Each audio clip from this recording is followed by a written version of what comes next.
sommes toujours avec Pierre Ducrot et Daniel Riolo avec vous au 32-16. On vous rappelle le principal résultat de cette soirée. La France a lâché, a glissé face au Luxembourg. Match nul 0-0 au Stadium de Toulouse dans ce match de qualification pour la Coupe du Monde 2018 qui se jouera en Russie. La France, à qui il reste encore 2 matchs face à la Bulgarie et face à la Biélorussie au mois d'octobre prochain.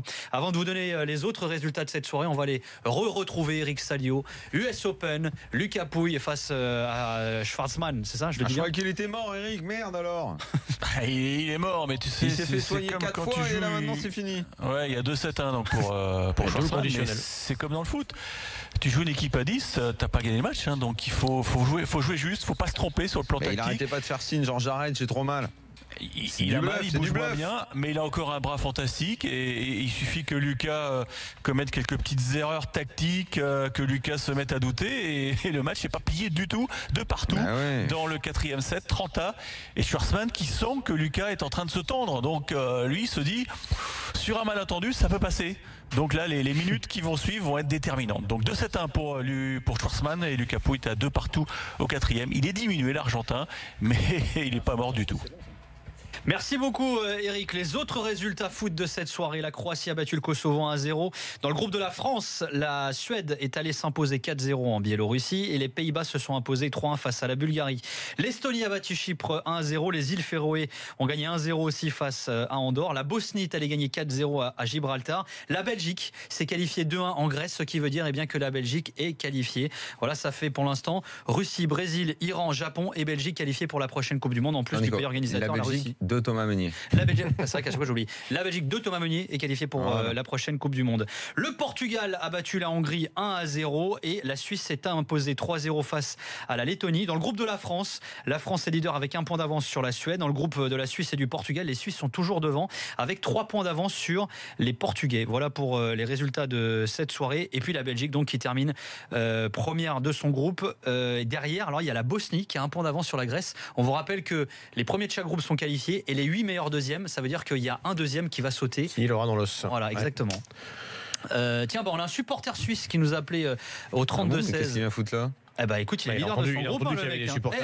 Il s'est dit pourquoi pas nous. Bah oui. Je pensais, je sais pas, une sorte de solidarité avec le Luxembourg. Ouais, peut-être aussi. Ah, tu prends un truc fiscal là? Des fiscalico. Guillaume nous a appelé en tout cas au 32-16. Salut Guillaume. Salut tout le monde. Ça va Guillaume? Ça va, impeccable. Moi, c'est un Portugais qui présente, je suis obligé d'être là. Hein. Attends, mais je suis vénère. Attends, vous êtes relou là. Vous gagnez tous vos matchs là. C'est-à-dire, ils ont gagné tous leurs matchs, les Suisses, leurs 8 matchs.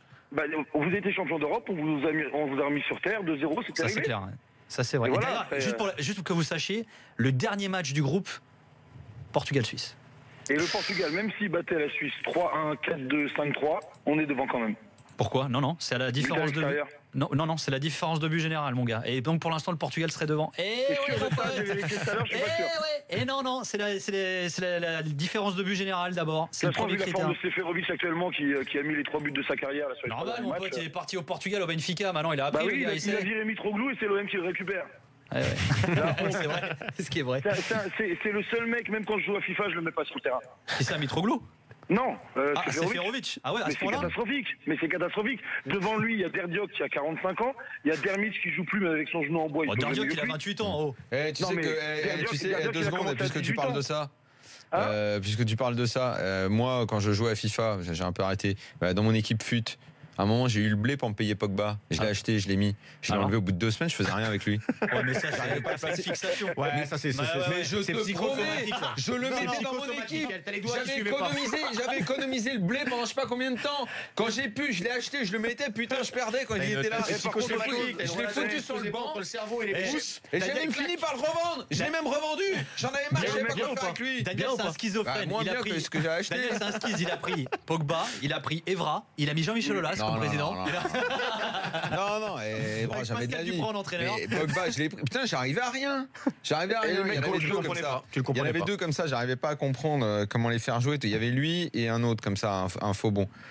Verratti, à chaque fois je l'enlevais. C'est vrai? Ah ouais, il était nul. Il prenait le ballon, j'arrivais pas à avancer avec lui. Il prenait des jaunes aussi. Parlons de la Suisse. Quand même. Oui. Est-ce que tu es étonné ou pas quand même par ce parcours de la Suisse là? Que des victoires après 8 matchs. Mais non, on a fait le même parcours pour l'Euro. On a fait le même parcours à chaque fois actuellement. On arrive juste à pas tirer un penalty. On se fait sortir par l'Ukraine au tir au but. On se fait sortir par la Pologne au tir au but. On n'arrive pas à tirer les pénaltys. Et ce soir, vous en avez raté un encore. Et on a raté un. Zemaili, il a fait 8 frappes. C'est la première fois de sa carrière qu'il met 8 frappes dans un match. Il arrive à marquer à la fin quand même. J'ai vu Djourou faire un grand pont. J'ai vu Char monter à 20 mètres faire une frappe. C'était un match. Après, on s'est facilité le match. C'est le même match que contre le Luxembourg. C'est juste qu'on a marqué à la 8e. On s'est simplifié le match.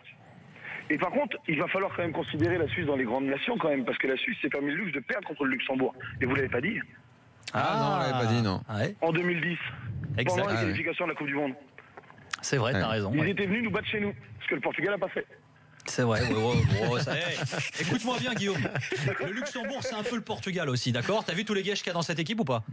Je suis d'accord. D'ailleurs, ils ont un mec qui court vite à gauche aussi. C'est vrai.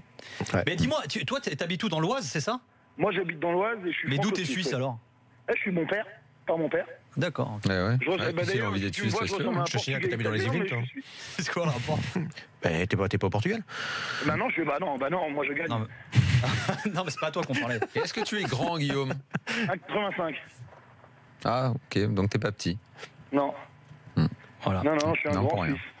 Il faudra un peu plus de temps pour me manger. C'est marrant, on se demandait ce que t'allais dire. Là.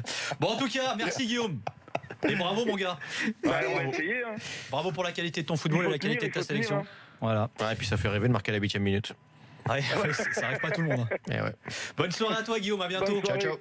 Salut Guillaume, ciao. Puis on se rappellera de toute façon quand il y aura la grande finale de ce groupe là, entre le Portugal et la Suisse, bien entendu. Tiens, d'autres petites infos foot également qui sont tombées aujourd'hui. Jean-Pierre River s'est exprimé sur le cas Jean-Michel Seri. C'était très clair et très intéressant. Ah bah écoute, alors je vais juste citer le président de l'OGC Nice qui s'est exprimé sur Canal aujourd'hui. Mercredi matin, donc le 23 août, Julien Fournier, le directeur général de Nice, m'appelle tôt à 9h. Il me dit: Jean-Pierre, je ne comprends pas, je viens d'avoir un appel du Barça. Ils me disent qu'ils s'arrêtent sur Mika Seri. L'après-midi, j'ai Josep Bartomeu, donc le président du Barça, un peu gêné, qui me dit: Jean-Pierre, c'est la première fois que ça nous arrive. Nos techniciens ont décidé de ne pas prendre Mika Seri. Ce n'est absolument pas un problème d'argent. Le jeudi matin, c'est confirmé définitivement. Ils ne font pas Mika Seri. Et là, ça part en vrille. J'ai dit au Barça: vous m'avez foutu un joueur en l'air parce qu'il avait un contrat après. Je me mets à la place de Mika. C'était son rêve d'aller au Barça. Et du jour au lendemain, ça casse. Moi, je crois la version du président de Nice. Et je crois que le Barça s'est retrouvé ces dernières semaines, et peut-être l'est encore, dans un très gros bordel. Que ils ont attendu, c'est dire à quel point ils préparent les dossiers, le match Nice-Naples, que Seri a pas été bon dans ce match, et que je sais pas qui est le décideur en ce moment sur le recrutement au Barça, et que oui, ils ont changé d'avis. C'est fou de changer d'avis juste pour un match. Non, mais je sais pas si c'est sur ce match qu'ils ont changé d'avis. C'est ce que certains disent. Non, le staff technique a décidé de ne pas se positionner, mais pas forcément sur ce match-là, parce que c'est pas exactement le profil. Alors peut-être que si sur ce match il est énorme, et ils disent prennent une décision. on prend. Attends, mais t'es aussi agent. Le contrat est prêt. Ça veut dire que, enfin, je sais pas. Moi, je pense que le Barça, là, en ce moment, c'est le gros bordel. Les retournements de situation comme ça, ça a toujours existé. Ça a souvent existé. Mais là, je pense que c'est tellement le bordel au Barça. T'as certainement des mecs qui ont dit oui, d'autres qui ont dit non. Personne ne se mettait d'accord. Bref, on a également su récemment que le Barça avait téléphoné au dernier moment, pas dans les vraiment dernières heures du mercato, mais quelques jours avant. Ils ont fait appeler par le biais de Umtiti le Mar, en disant ça nous intéresse, genre pour se positionner, pour quelques jours après rappeler en disant non mais finalement non. Vous savez pas demander à Thomas Lemar si c'est vrai ou pas. Ça fait presque amateur.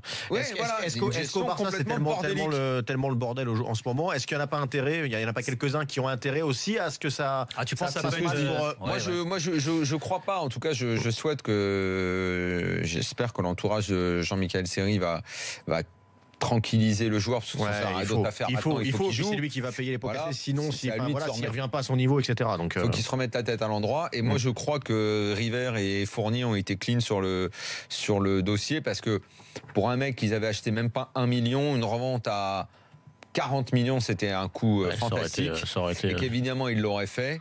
Et surtout maintenant, il faut le reconstruire, il faut le relever, le joueur. Oui, ça va. Connaissant un peu Monsieur Fournier, c'est pas le style de la maison, c'est super organisé, c'est super carré. Donc, je pense pas que c'est le Nice qui a fait capoter cette affaire. Je vois pas l'intérêt non plus. Je pense que c'est le bordel de la gestion Barça. Un Barça qui quand même en ce moment est en train de foutre le bordel aussi pour qu'on communique sur cette enquête autour du PSG. C'est parce que c'est le Barça qui est à la manœuvre de tout ça, avec un président qui va se faire débarqué. Ce club est en train de vriller, mais à un point, c'est complètement dingue. Entièrement ce qui est en train de se passer au Barça là en ce moment. Entièrement d'accord. William vainqueur, voilà, il a peut-être trouvé son futur club. Alors, vous savez qu'il était annoncé. Affaire complètement dingue. Alors, il était annoncé du côté de l'OM. Il avait très mal pris d'ailleurs le fait de ne pas avoir signé avant le 31 août. Il avait balancé un petit tweet avec un parole, toujours des paroles. Et là, écoutez, il est en partance pour la Turquie, puisque là aussi il a balancé un tweet. Et il pourrait partir à Antalyaspor, là où évolue Samir Nasri. Ouais, c'est quoi Nasri, Menez, Eto'o. Il y en a beaucoup. Oh là, attention quand même. Là. Non mais pour aller à la plage, non mais je veux dire, il vient non mais pour en faire des roulements, qui est-ce qui prend la bagnole aujourd'hui? Eto'o, qu'est-ce que tu me fais chier avec ta bagnole? On va prendre l'hélico. Voilà, non, quand même. Kylian Mbappé a donné sa première interview en tant que joueur du Paris Saint-Germain. C'était à Téléfoot, à qui on souhaite un joyeux anniversaire, quand même 40 piges. On a tous été bercés à cette émission, quand même, disons-le. C'est vrai. Voilà, on n'a pas tous le même âge, mais on a tous connu Téléfoot quand même. Les grands joueurs ont marqué l'histoire de leur pays. Ça a toujours été extraordinaire aussi. À Téléfoot, on a été bercés par cette émission, c'est clair, c'est historique, mais il y a eu des périodes. Après, il y a du bien et du moins bien. C'est quand même. Voilà, sur 40 ans, t'as le droit d'avoir des coups de mou, quoi. Non, mais, T'as quel âge, toi? 40 ans. Voilà. Tu commences à avoir des coups de mou? Bon, j'en ai déjà eu. Oui, c'est vrai. Jérôme Thomas, notre producteur, me dit l'after, on n'en a jamais eu en 11 ans. Ouais. Ah non, j'ai dit en 40 ans. On a le temps encore. On a le temps. On sera déjà à la retraite. Les grands joueurs ont marqué l'histoire de leur pays, que ce soit en sélection ou dans leur club. Quitter la France au bout de 6 mois, cela aurait été la quitter comme un espoir qui a fait quelques mois au plus haut niveau. Ce que je veux, c'est vraiment marquer l'histoire du club et de ma ville, a déclaré Kylian Mbappé. Ah oui, Mbappé. Voilà, Kylian Mbappé. Les gars, merci. Merci à vous. Et bravo Pierre pour ta première. Beaucoup de messages très sympas d'ailleurs sur le hashtag RMC Live ce soir à l'égard de Pierre Ducrot. Là, faut que je vois Monsieur Pesanti. C'était un test, on va voir pour demain. Il était bien laissé. Il faut annoncer que Pierre sera avec nous dorénavant le dimanche et le lundi soir dans l'after, bien entendu. C'est une recrue officielle. Voilà, c'est ça. C'était prêt avec option d'achat. L'option a été levée, mon pote. Oh, c'est beau. Oui, mais il y avait, je crois que c'était obligatoire. Au niveau du fair play financier, ça passe. Ah oui, c'était une option d'achat obligatoire. C'est bon pour le fair play financier, ça passe. Il n'y a pas de problème, ça passe. J'en suis sûr. Merci Daniel. Ciao, à demain. Merci à toutes et à tous. Merci à toutes les équipes techniques qui nous ont permis de réaliser cette émission. Merci à Jérôme Thomas à la production, Cyril Méjeanne également. Et puis à demain pour l'after. Bisous, ciao.